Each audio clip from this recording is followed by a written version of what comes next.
It's 1:30. I'd like to call the Traffic and Transportation Commission September 17th meeting to order. Roll call. Commissioner Witcher. Here, sir. Commissioner Littlefield. Here, sir. Commissioner Newton. Here, sir. Commissioner Hale. Here, sir. Commissioner Schuline. Here. Commissioner Jenkins. Here. Commissioner George. Not here. And Commissioner Yonkel. Here. Thank you. Can I have a motion concerning the approval of the minutes for the August 20th, 2012 meeting, please? Motion to approve. We have a motion from Commissioner Newton to approve the minutes of August 20th meeting. May I have a second? A second. We have a second from Commissioner Witcher. Do we have any talk on this item? Okay, we have a motion to approve the minutes from Commissioner Newton and seconded by Commissioner Witcher. Can we have your votes, please?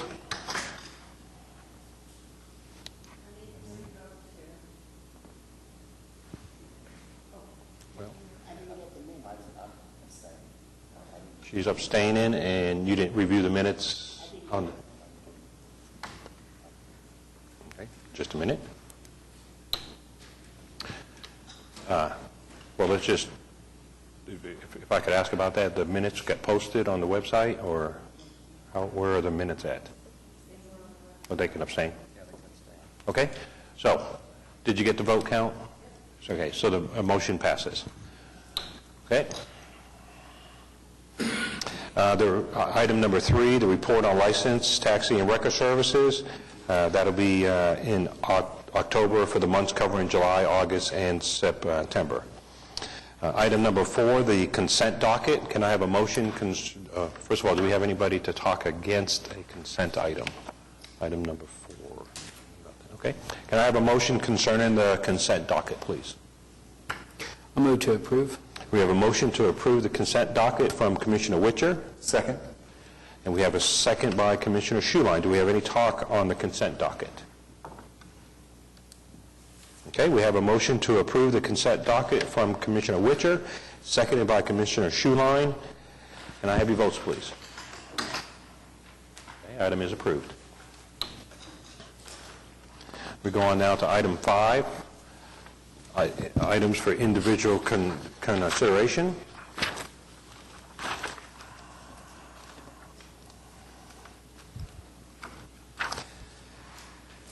Item 5A, the applicant is Quasi Enterprises and Imports, LLC, 7015 Lyrewood Lane, Oklahoma City, Oklahoma, 73132.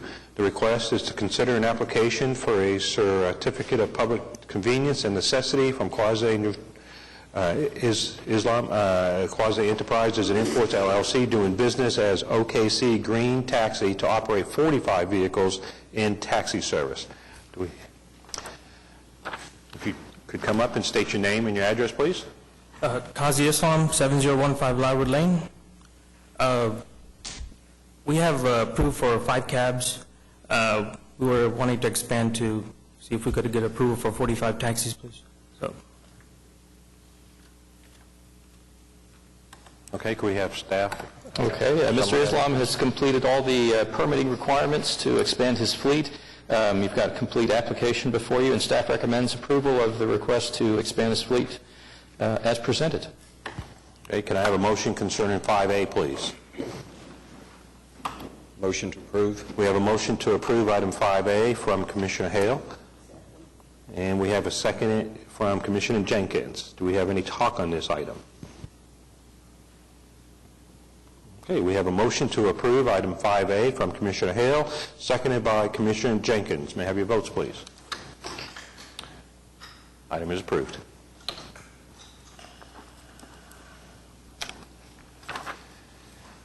Item 5B, the applicant Jose Guzman, 1441 Northwest 92nd Street, apartment 29, Oklahoma City, Oklahoma, 73114. The request is to consider an application for a certificate of public convenience and necessity from Jose Guzman, doing business as OK Taxi Service, to operate 10 vehicles in taxi service. Do we have anybody to speak on this item? Okay, can I have a motion, I'm sorry, can we have staff input? You've got a complete application for Mr. Guzman to start a new taxi service to be known as OK Taxi. Staff recommends approval of the application as presented. Okay, can I have a motion concerning item 5B, please?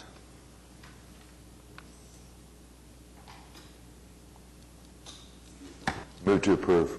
We have a motion to approve item 5B from Commissioner Littlefield. Second. We have a second for item 5B from Commissioner Newton. Do we have any talk on this item? Sir, is staff comfortable that this is a distinctive color scheme? And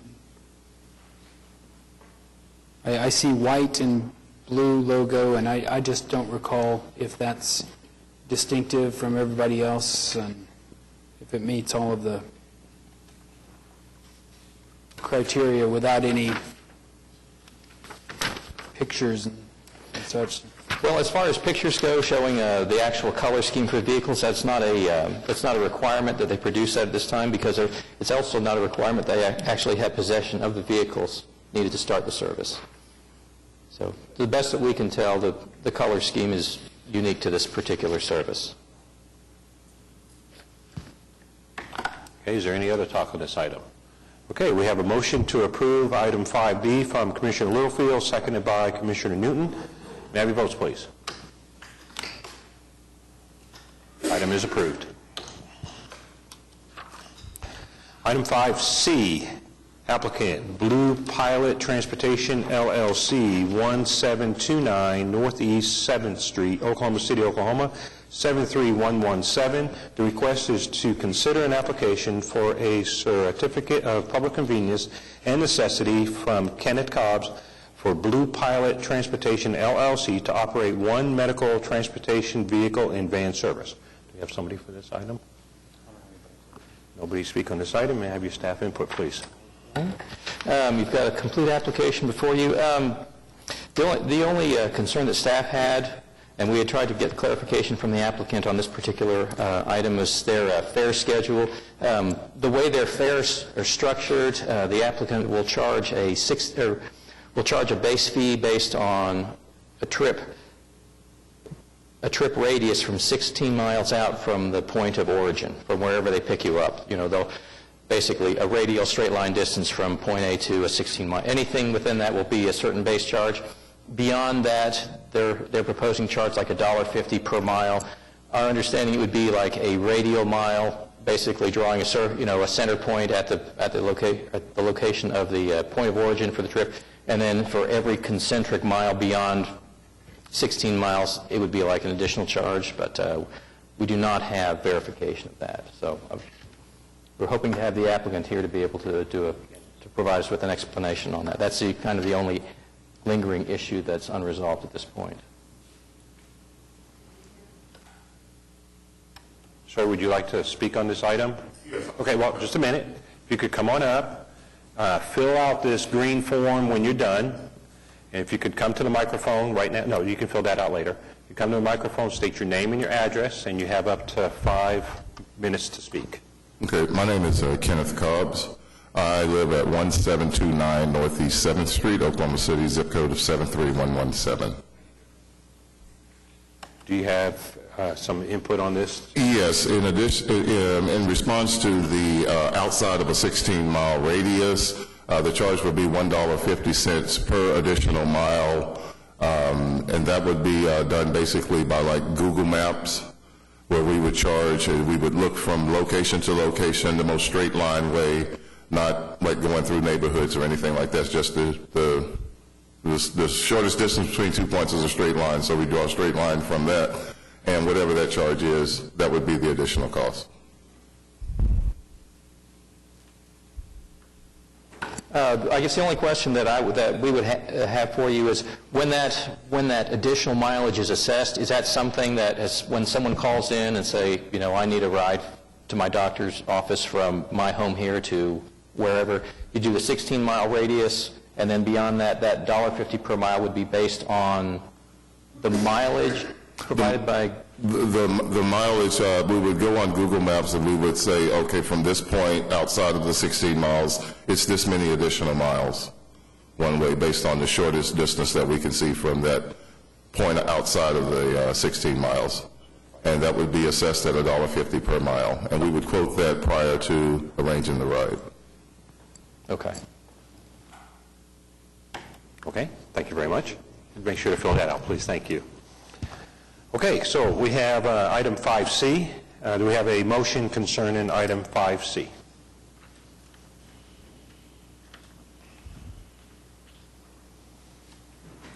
I'll move it be approved. Okay, we have a motion from Commissioner Schuline to approve item 5C, Second. and we have a second from Commissioner Jenkins. Okay, is there any talk on this item?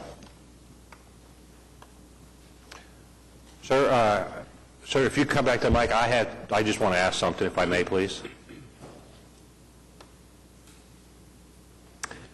Well, I was just wondering why you went with radius off of Google Maps compared to mileage on your van.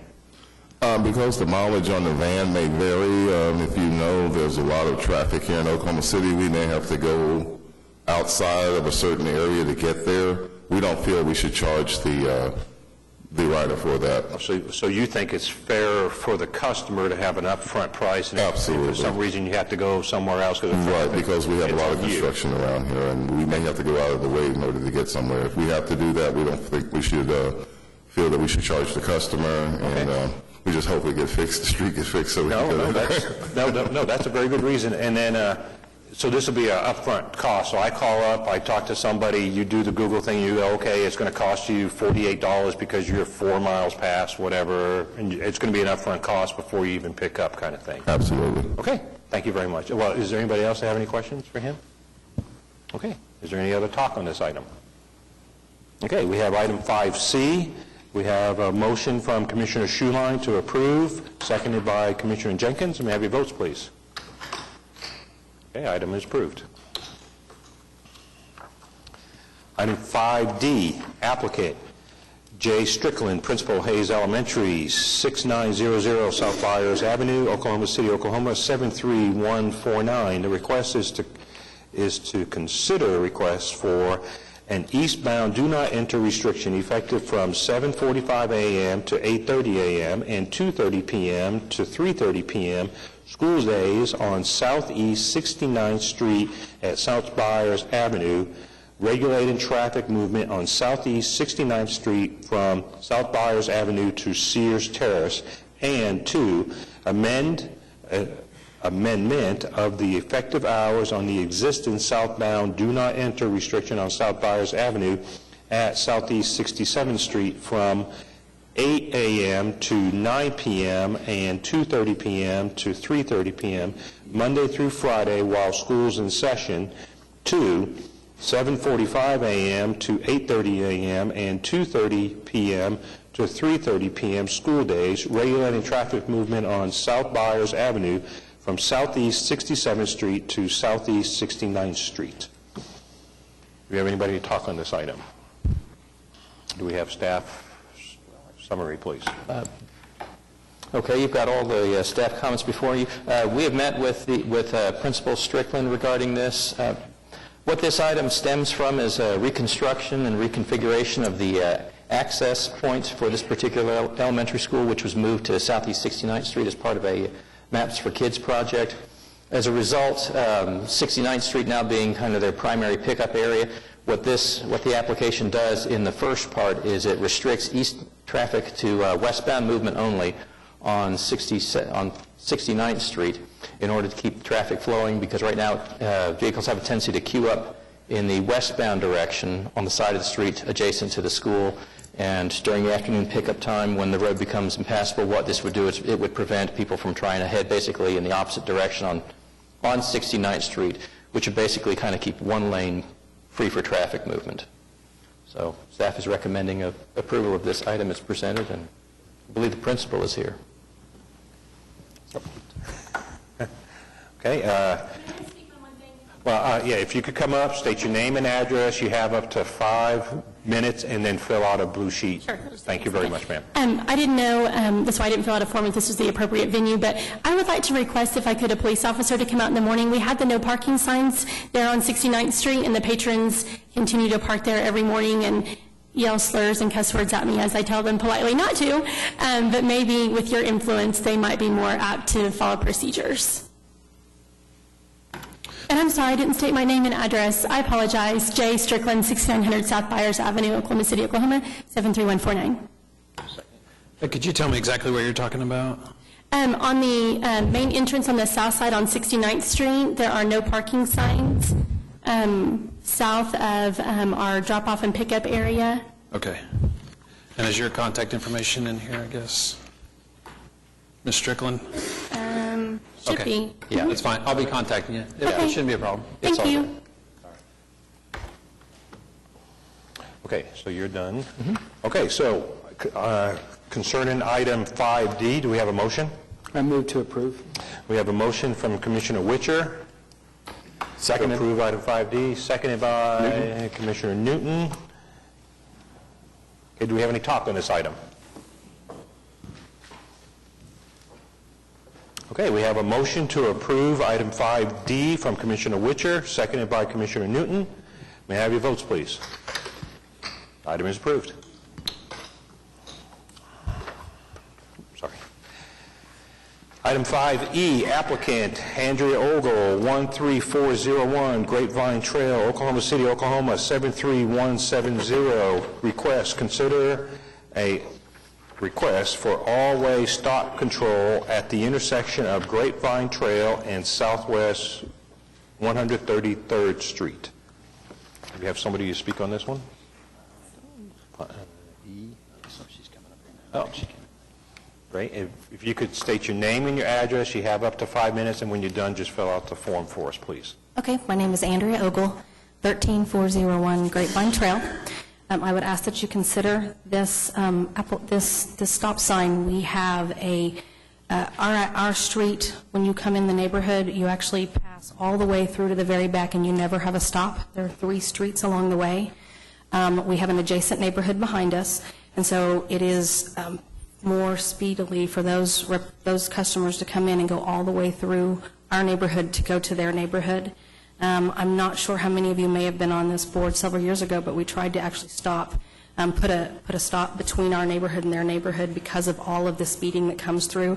That was declined, but we were told at the time that any stop signs that we requested would be approved. This street is very dangerous. People, I know you guys did a survey, but it's very dangerous. I can't allow my children to go out and play because people come through at very, very fast speeds. All right, thank you very much. Can we have the staff input, please? Well, you can do whatever you'd like. Yeah, you can fill out the form while we go ahead and talk. Okay, you've got our staff summary before you. When considering all-way stop control at a 3-legged intersection in a residential area, the city's standing criteria is to have a traffic entering volume of 1,875 vehicles per day. Currently, this intersection stands at a combined total of 775, so we've got about 41% of the traffic entering volume based on our current volume consideration criteria. When the applicant has discussed excessive speed in the neighborhood, we did conduct a speed study, and our observed 85th percentile speed on Grapevine Trail at the intersection was 18 miles per hour. Currently, our analysis shows that none of the all-way stop control criteria are met at this intersection, and so we don't have cause to recommend approval of the all-way stop as requested. From a traffic volume and control standpoint, the use of a yield control on Southwest 133rd Street at Grapevine Trail would be appropriate at this particular intersection. Okay, thank you very much. Do we have a motion concerning item 5E? I motion to approve the request. Okay, we have a motion from Commissioner Yonkel to approve item 5E. Do we have a second?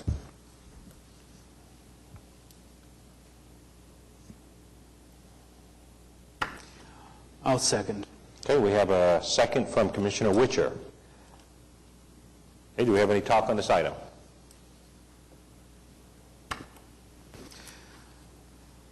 Ms. Ogle?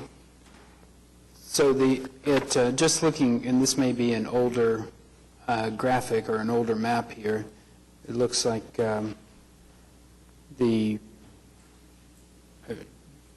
only house that is right at this intersection on the west side of Grapevine Trail does that happen to be you? That's me. There are now 4 more houses. So it's filled in over there quite It's a bit. still what? I'm sorry, what? It's filled in, the houses have... Some of them, Yeah. some of them have filled in, yes. And we do have Watch for Children signs that we put up maybe last year, and that hasn't caused anybody to slow down. Well, you kind of went to my next question. I'm guessing you have a homeowner association? Yes, And have you guys used your newsletters and such to get the word out that people are driving too fast through your homeowner association? yes. Again, and like I'd want to say is, several years ago, we did try, and I wasn't in the neighborhood at the time, they did try to put a stop, and again, it was told, because I guess at the time the speed was very much higher than what you found in your survey, but they were told that we would absolutely approve the stop signs along the way because of the excessive speed. It was that the neighborhood that was adjacent to ours, they found that it was much quicker for them to get through, and so that's why they opposed it, and that's the reason why you all had declined that. But you did say, we'll absolutely put up the stop signs. I wish that somebody would have gotten on that sooner, but now I live there, and so it's something that I'm pursuing. In the neighborhood to the south that I guess people are using Grapevine and then 134th Terrace to connect, is that the same neighborhood as yours? Okay. It's East Lake. We are Vintage Farms. It's a different neighborhood. And it's not the same homeowners association? No. And have you talked to that homeowners association?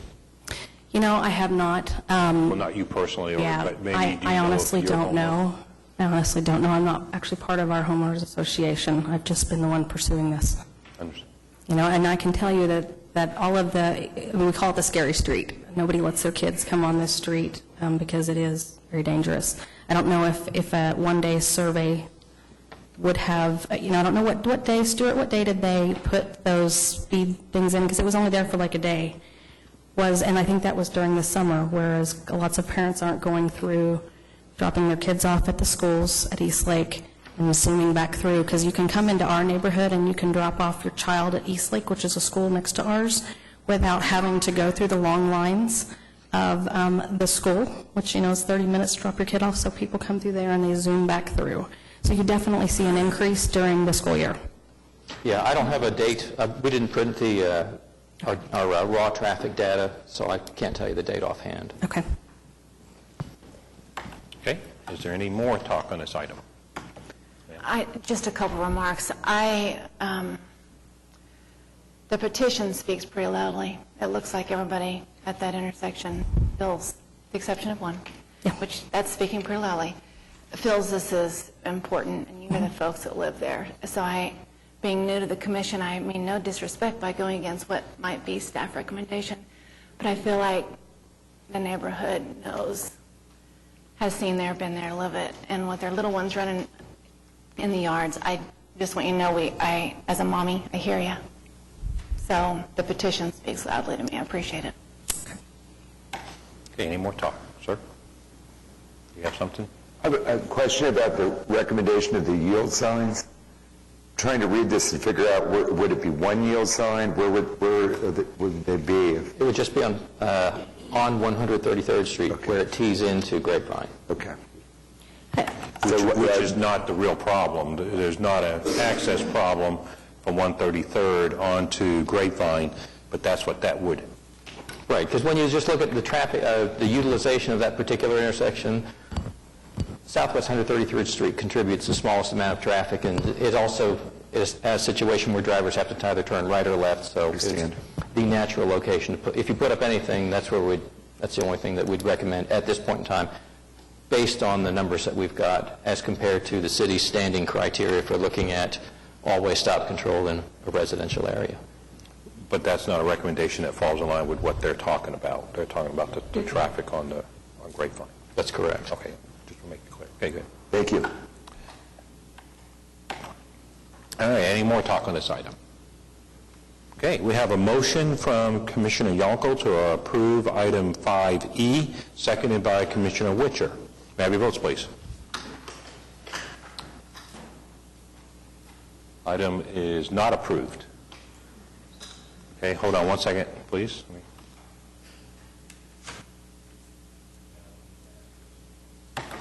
Okay, do we have another motion concerning item 5E? Mr. Chairman, I move we accept staff's recommendation and install the yield sign, at least to start. Okay, so we have a motion from Commissioner Schuline to approve a modified item 5E to go along with staff recommendation for the yield sign on Southwest 133rd Street. Is that your motion? And that's from? Second. And that's from Commissioner Schuline. And it's seconded by Commissioner Jenkins. Question on this. Okay, just a second. Okay, so we have a motion from Commissioner Schuline to approve item 5E modified to use staff recommendation to put a yield sign on Southwest 133rd Street, and seconded by Commissioner Jenkins. You have a question on the motion? Or to talk? On the yield signs. Okay, so just, okay. All right, so that's the motion on the table. Do we have any talk on the item? Okay, great. Sorry, I'm still learning process. What kind of are these? I've seen various kinds of yield signs. Are these like as static as a flashing? As I read through this, it almost seems like the Watch for Children sign were sort of a first step about a yield sign at this intersection. Is there something that can break through a little bit better for them than just a standard yield sign, a flashing yield? I don't know what the options are. Is there anything that can help them? Well, the only yield that's being considered right now would be posted facing traffic that's westbound on 133rd Street. It'll have no influence on traffic on Grapevine Trail, except for the fact that it will assign the right-of-way through the intersection to traffic that's on Grapevine. So the Watch for Children signs that Ms. Ogle talked about they're posted in the neighborhood, and I think they're just to the north of the intersection. And the city's policy when it comes to what we currently use is a Watch for Children sign, as opposed to children at play or something along that line. But we allow neighborhoods to contact us. The city will install it if the neighborhood will provide the sign and provide basically a letter from the places where the adjacent property owners where the signs are being installed, such that they don't have any heartache one way or the other about kind of being the host property for the sign. Because, like Ms. Ogle has mentioned, our experience has been that, they are just a warning sign, and as far as being a regulatory traffic control device, they are not effective or efficient at regulating speed. All they do is post a warning that there are children in the area and for drivers to be watchful. What kind of enforcement goes along with the yield sign? I mean, how do you determine if someone's yielding or not? Well, I don't mean that to sound like a silly question. You want to handle that one? Well, a yield basically means that they don't have to stop. They need to yield to oncoming traffic. So in the event that they hit the intersection, pulling out in front of cars, and it's deemed reasonable that they haven't yielded, they can be written a citation for it. So it's basically going to help slow them down. Okay. What's involved and is it effective on pavement painted marking, like slow or speed limit 25 or something like that, on the more thoroughfare road? I'm not aware if there are any studies out there that have got that have addressed that particular topic. The one thing about pavement markings are typically supplemental to signs. Of course, unless you've got something like a center line stripe down the middle of a road, obviously that there's no particular sign that that says that you have to keep right, because that's just written into state law. Well, it's written into the MUTCD, and it's written into, law across the nation that, in the United States, we drive on the right side of the road. As far as any sort of pavement marking that would, that would say like slow or something along that line, I'm not aware of any studies that have looked at that particular topic and as far as their usefulness goes.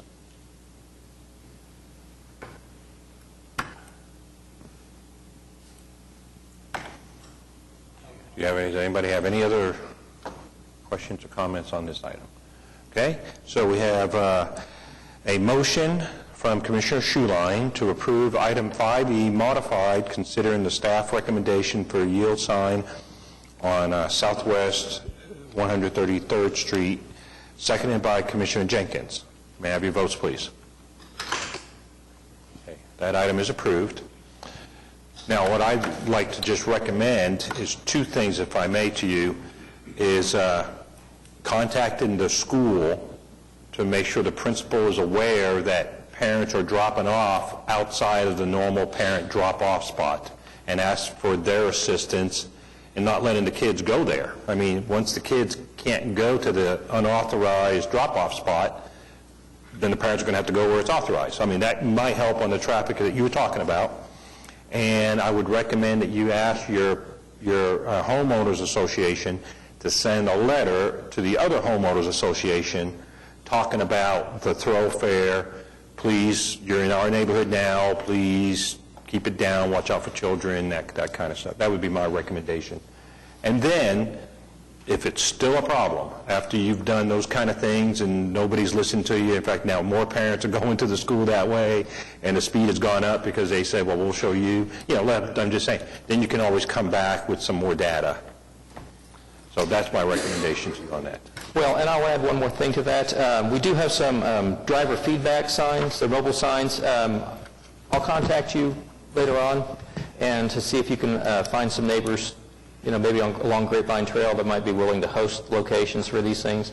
And we'll go ahead and set them out in your neighborhood. There are signs that basically have a regulatory speed limit 25 sign on them, and it's got advisories, a message that flashes the driver's speed up to a certain degree. That it'll just we can collect a little bit more speed data that way for your area, and it'll be kind of a somewhat of a proactive reminder means to to advise, keep people on track as far as what they're doing.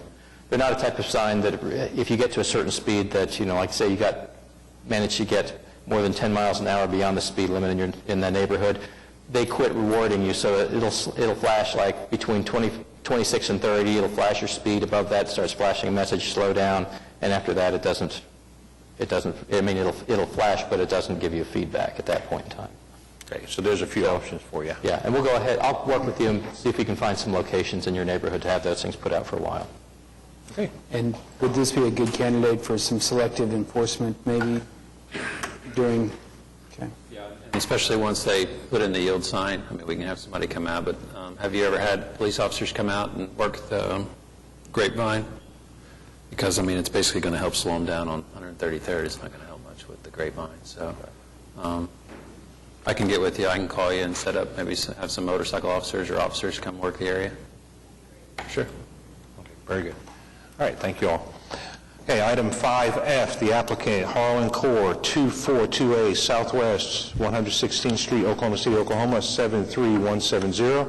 The request is to consider to change the speed limit on Southwest 104th Street between South May Avenue and South Pennsylvania Avenue from 45 miles per hour to 40 miles per hour, and 2, for an eastbound intersection warning sign with flashing warning signal on Southwest 104th Street approaching Fountain Boulevard.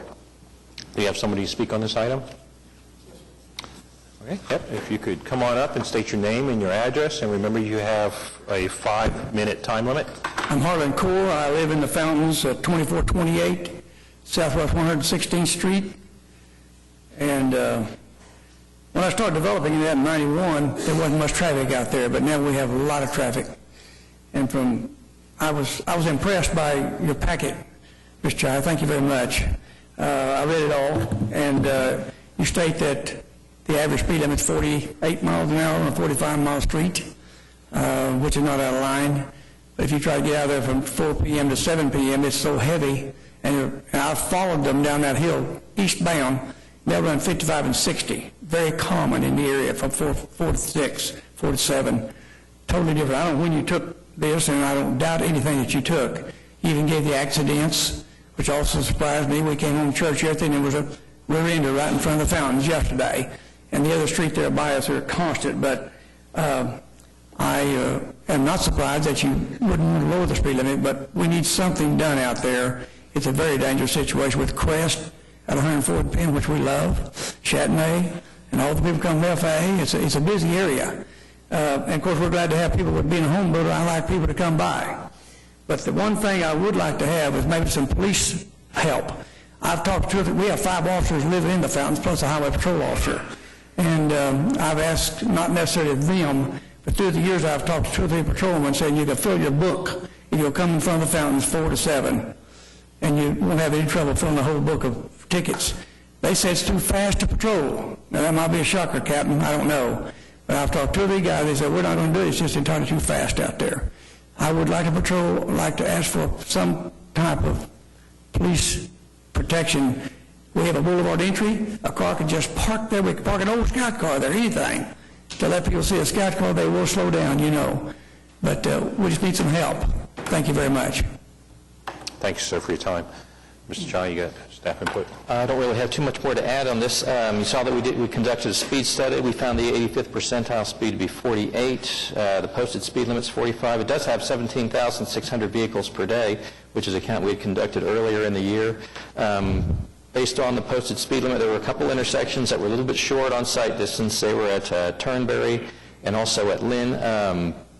Although the collision history for the past year found that there were no collisions at either one of those intersections.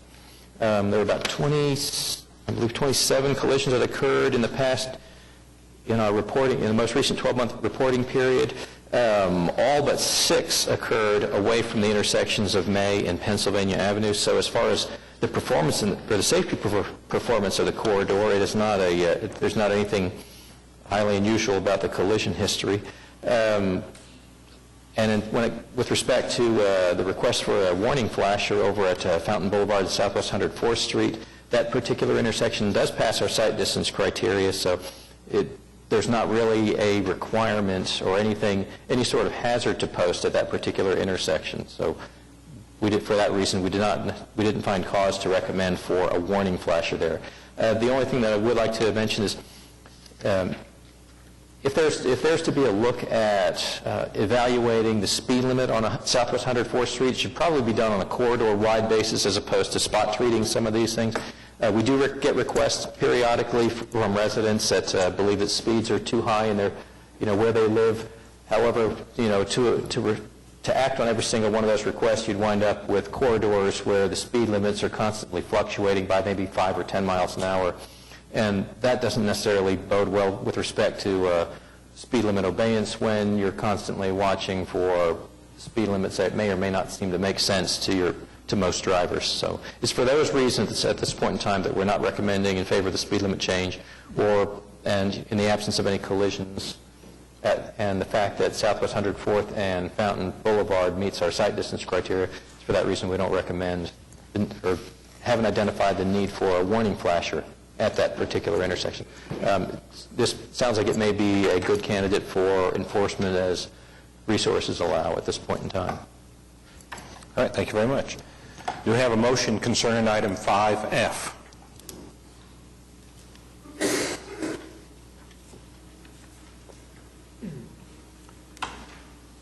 Motion to deny the request. Okay, we have a motion from Commissioner Hale to deny item 5F. Do we have a second? A second.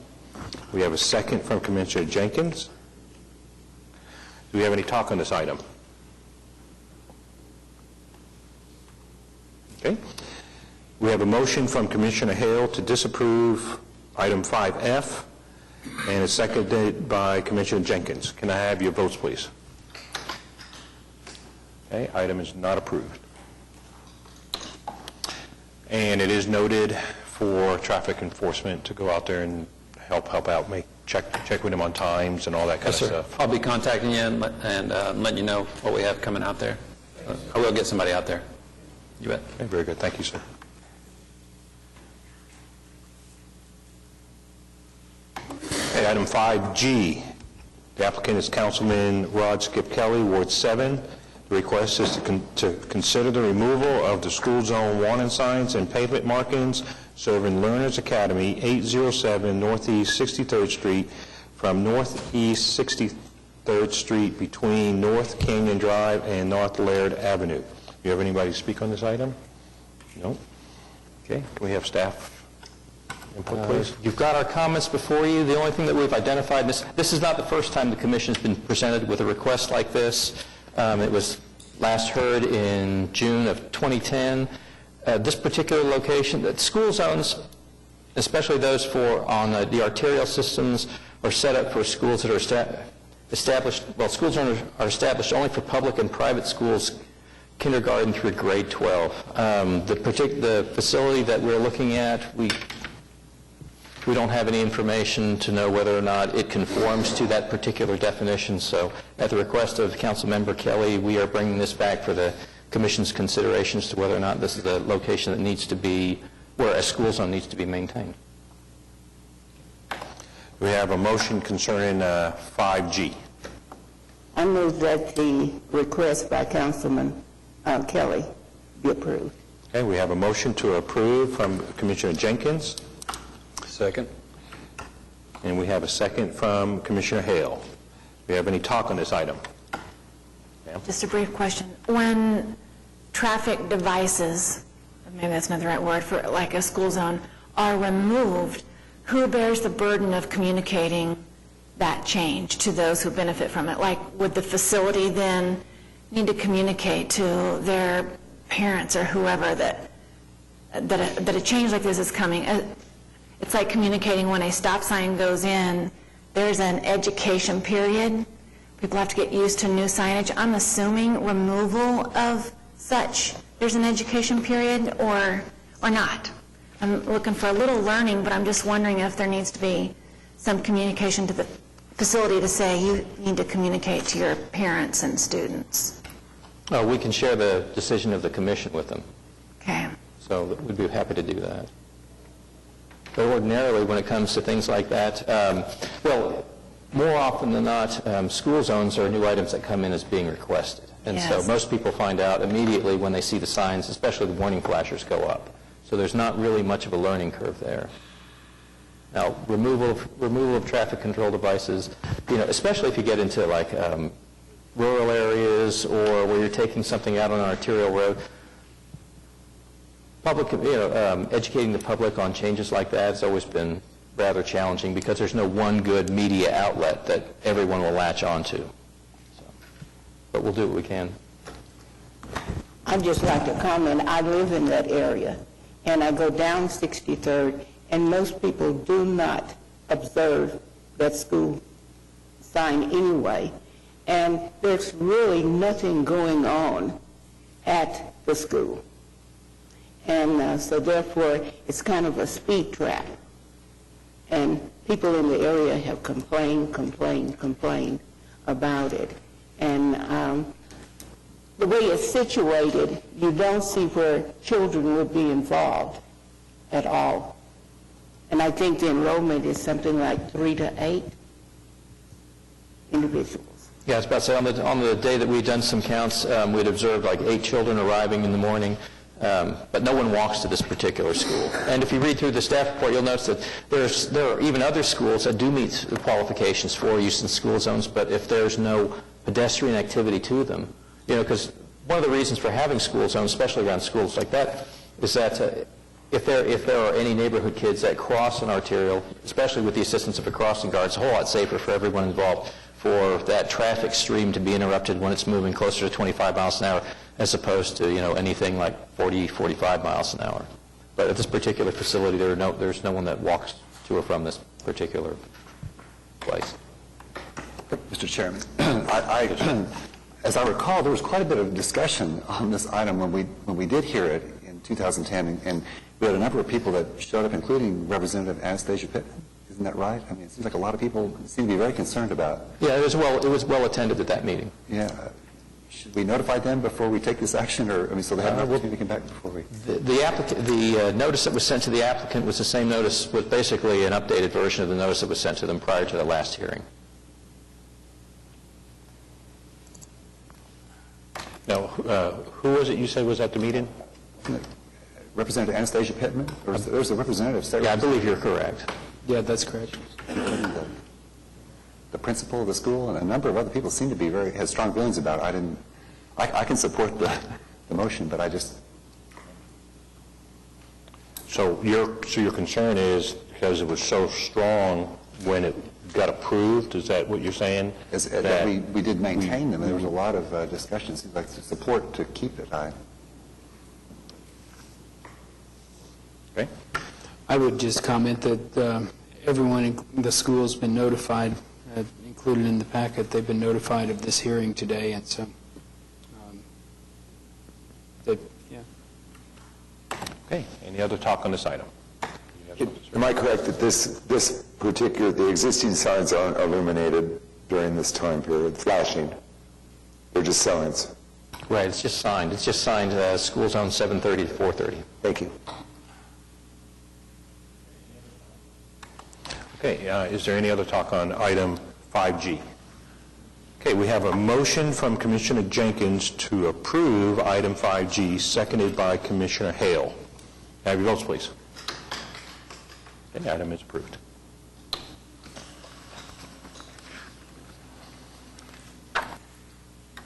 Okay, item 6, comments from citizens. We have one that was to speak. Mr. Bob? Commissioner, my consent was for item 5A before it's voting or approval or disapproval. I guess we just rushed through it, already approved. So I don't know if my comments, I can say my comments if a re-voting can be considered. Oh, I'm sorry, we asked, I thought we asked if there was anybody to speak on that item, so I'm sorry I missed that. You forgot, I think you overlooked it. What's your name? Jaffer Najm. Right here. He wanted 5A. Yeah, it's listed as A5. I'm sorry. I don't know what the procedure would be. It's already voted for. Should I appeal on it, or? Well, you have your time that you can speak, but hold on one second. Let me ask counsel. Well, the voting is already done, so I don't know what. Just a second. Let me ask counsel. You can speak as to what you want to speak about. To reconsider, there would have to be a motion to reconsider from one of the commissioners. And we would be able to reconsider now because it's still on the agenda for the item? Right. Somebody would have to make a motion to reconsider, and then... Based off of his inputs? It's not a requirement. It's just if somebody wanted to make the motion to reconsider. He can say whatever he wants to say. And then if one of the commissioners would like to reopen it up for talk, they would have to file a motion? Make a motion. Mm-hmm. Okay. And the motion would have to be an action on our previous action or on just this item? I believe it would be a motion to reconsider, and then you would need a second, and then we could talk about it. Talk about it again. And then we would have to revote. And I know we're going down the road pretty far. I'm just asking for my own knowledge. So any councilman any commissioner could ask to reopen up an item that's on the agenda. We can re-talk about it. Would we have to re-vote on it to close it? I would recommend re-voting. Okay, I understand. Okay, well, thank you very much, ma'am. Okay, so you can talk for your 5 if you want to talk about this item and anything else, and then it'd be up to us if we want to reopen it. Okay, very good. Thank you, sir. Can I have your My name is ma'am? Jaffer Najm. I'm the CEO and president of J&K Enterprises. We own Thundercab, Oklahoma Shuttle, and Lightning Express. We have tremendous concerns with, in general, every session we're approving cab companies. But out in the field, there are no checks and balances. What these companies are doing, are they even providing the service they're supposed to? Right now, critically, July 16th, we approved the young man's company, and the license was obtained as OKC Taxi. Some of the requirements that they put in, that they presented to the commission, were that their taxis are going to be dark green with red hood, red roof, and red trunk. To date, not a single cab of that color scheme has been inspected or been on the road, although this company, OKC Taxi, has been operating from the point onwards when it was approved in July 16th. Secondly, if we note, they had given their rate sheet as $3 flag, 45 cents for every half a mile, which is 90 cents a mile. To date, from the time of their operation, they have been operating at $2.25 per mile. That's what's posted on their vehicles. Coming to this commission meeting, they filed in for increase of their fleet. But the increase of their fleet is filed in as OKC Green Taxi. As far as our information and checking up and research, no amendment has ever been filed in with the licensing regarding the change of color scheme, change of rates, because as far as the ordinance goes, change of rates have to be posted 30 days prior for them to be in effect. In today's commission, they come in as OKC Green Taxi, which means that the US dot they're carrying on their vehicles, which was given to them for OK Taxi, is not valid to be posted on any vehicle operating as OKC Green Taxi. For that, now, these are two companies, and no two companies can carry a duplicate US dot. Secondly, again over here, their rate sheet says $3 flags, 1/4 a mile at 45 cents. That's $1.80. As we speak, all their vehicles have rate sheets at 2.25, and they have been operating from the point in July when they were approved. For 5 vehicles, they've been operating with 3, mostly 2, but sometimes 3. We, being in the same industry, do not find this to be fair, because if it's this easy now, then between Thundercab and Yellow Cab, next session, we can have 25 more cab companies with 5 cabs each, everyone doing whatever they want, no one being held accountable, no one asked, this is wrong, this is right. For 2.5 months, they're operating at the airport and operating at the Sheraton stand in downtown with the wrong color scheme, wrong rates, not once, twice. We don't find these to be mistakes. We're in the same business. This is what we do. We find this to be sheer deception. So we do feel that this company should at least be put to hold till they can come back in the next session with a complete, accurate, focused application where they can at least present to the business industry and to the commission what exactly do they want to do, what color scheme do they want to have, and what exact rate sheets. They can choose whatever rate, and then that's what they should charge. Customer walks in under one pretense, they give commission another pretense, they have a third pretense. I don't find that to be very wise for our business or our industry, and I definitely don't find this to be fair to the other companies that are already out in the market. Overall, these kind of things, they are totally ruining the business itself. We're going to be very soon left with no accountability, and that's going to come from the company side. Thank you, sir. Thank you very much, sir, for your time. Okay, is there anybody else that wishes to speak? Yes, sir. He had his hand up first. If you could come up, state your name and address, and then fill out a sheet, I'd appreciate it.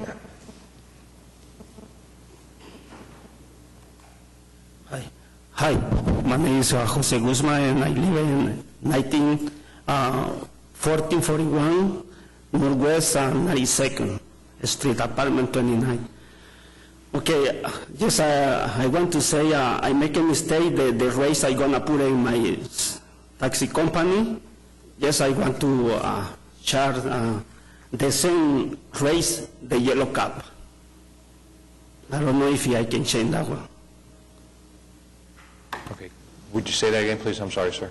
O sea, I make a mistake in my application when the race.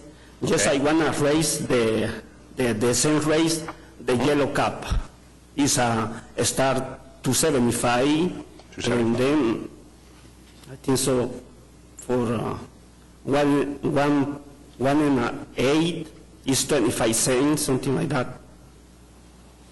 Are you talking about your rate that you Yeah, the submitted? rate. The rate you submitted was 275, and then 25 cents per 1/8 of a Yeah, mile. the same like yellow cap.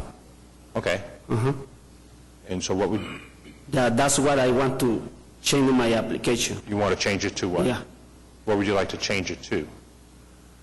the race. To what?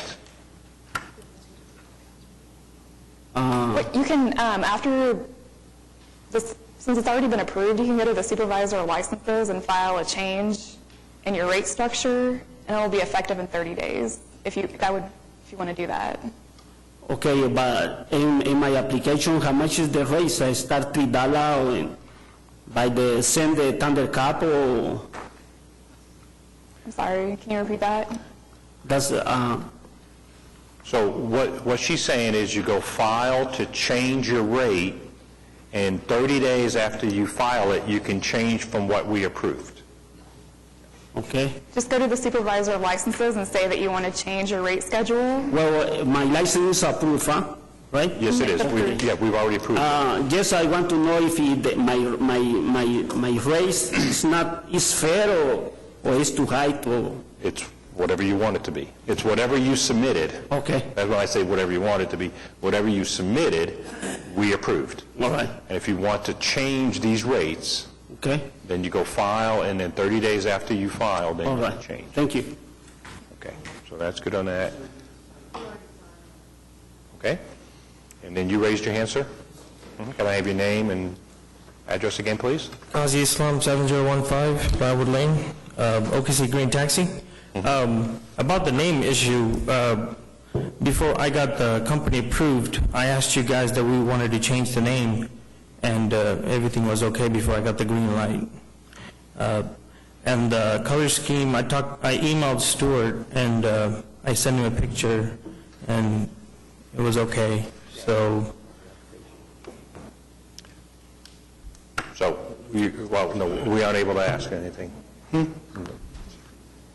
So what you're saying is you feel that the name is what we approved? Yes. And then you're operating the vehicles in that color scheme at the rate that you submitted to us? yes, and US Dot, it also has an OKC Green Taxi on it also. Okay, just 1 second. Okay.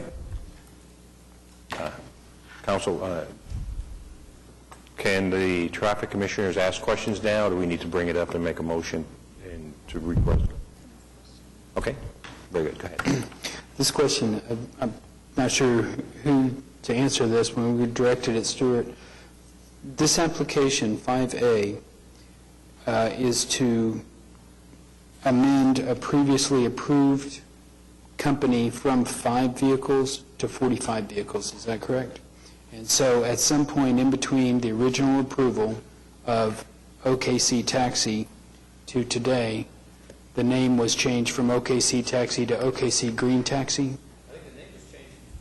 Sorry, the name was changed in response to the discussion that was held at the last time when their initial application was considered. I guess they were encouraged to incorporate the word green into their name. And so at that time, they modified their application to go from OKC Taxi to OKC Green Taxi. And I guess since that time, since you don't have to have possession of your vehicle at the time you start your business, they've started operations, and I think the only real difference is they don't have a red stripe that goes down the side of their vehicle. They provided they're using a slightly different color scheme, but that different color scheme is reflected in the report. So as far as how the city has licensed their business goes, as far as how the city's inspected their cabs, they've all been presented based on the color scheme that you see updated in this particular staff report. So just to clarify, the action we took with 5A really was to change from 5 vehicles to 45 vehicles. That's correct.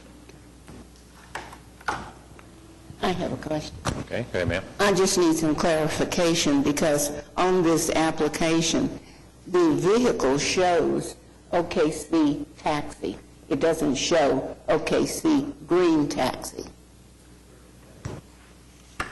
I think you have to look closely.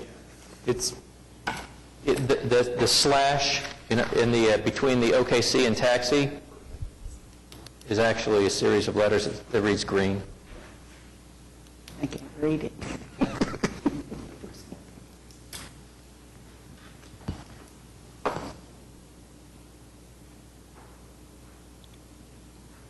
Keep going.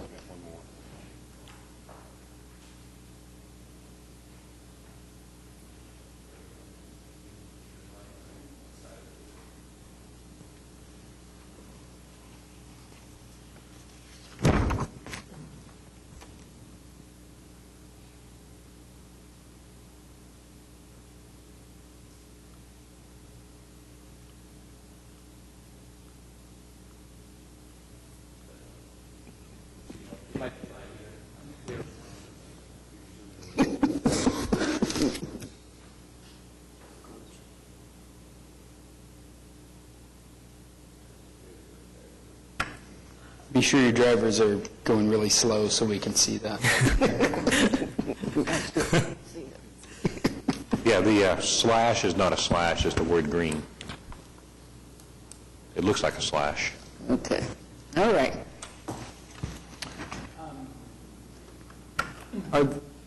Are the rates visible in that photo? While we're at it? Well, let's just ask, are you charging the rates that you asked in your package? Yes.